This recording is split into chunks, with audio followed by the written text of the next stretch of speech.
Backtalk is an issue all parents have had the pleasure of experiencing. Trust me, 3 times.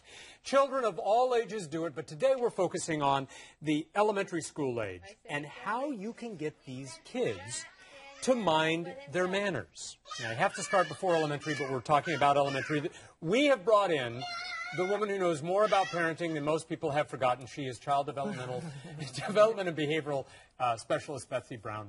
Betsy has written many books, including the classic, You're Not the Boss of Me, available online in bookstores everywhere. And I'm not exactly sure if that's the line you're supposed to use when your kids talk back. And also, just tell me what to say, because I've often said that to her. Just tell me what to say to them. Why do kids do this? I mean, and you just, grates you. And why is it that they're doing this? Well, the good news is all kids do it. Yeah. All kids talk back and behave disrespectfully as they sprout their little wings and figure out who they're going to be, as they separate from you.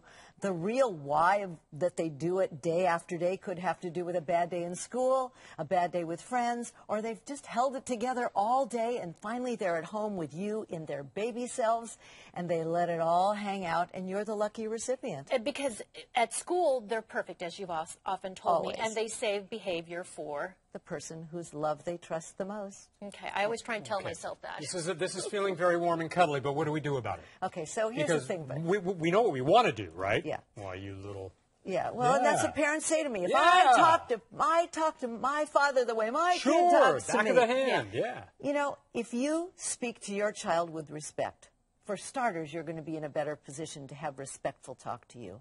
And if you model respect with the way you speak to your partner or the child's parent, then he's already having a lesson in how we speak to one another. I also have, I think you taught me this, to say, is there a better way to say that? Is there a better way to say that when they're saying things in such a negative way or in that whiny voice that becomes a back talk? Well, that's a terrific thing to say, Lisa, but the truth be known, when we're talking about elementary school kids, they pretty much know they're talking back. Okay. And they're getting something out of their system. So we're not supposed to engage them, though.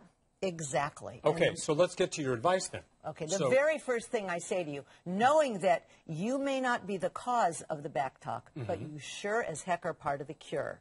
So one of the very first things I say is do not engage. Step away, do not engage. This is an attention-getting device, and you're not going to give 1 ounce of attention.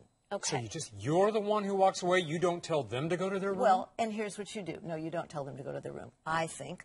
The second thing you do is you develop what I call the look or the stink eye. Okay. And stink eye is something that you develop that says, if looks could kill, it says, I am not accepting this at all. I would show you one, except I'll laugh. And then you got to do a look for it. Okay, it goes like this. Call it up. And you give the look and you hold it. Okay. And then you turn on your heel and you walk away. This is the key. You do not engage.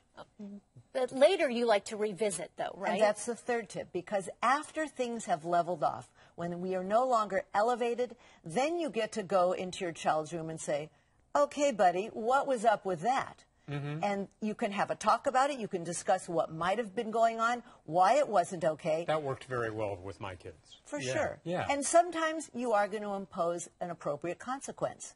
But when we explode the minute it happens, they win. They got you, which is just what they're trying to do. So, okay, so it's okay to give a consequence later instead of in the moment. Absolutely. And the appropriate consequence is? Well, it depends on your family and what's going on. I can't tell you that, but I can tell you it needs to be appropriate to whatever was going on at the time that caused the child to give that very obnoxious comment. All right, Betsy Braun, thank you very much. We have a look at the book again, because I'm telling you, this is a manual. I have mine next to my bedside. Is that right? Yeah. That's folded down. So that's what you use to hit them with, is the book? I'm going to bring it in to hit you with. You're not the boss of me, Jeff. You just remember that. I have no doubts.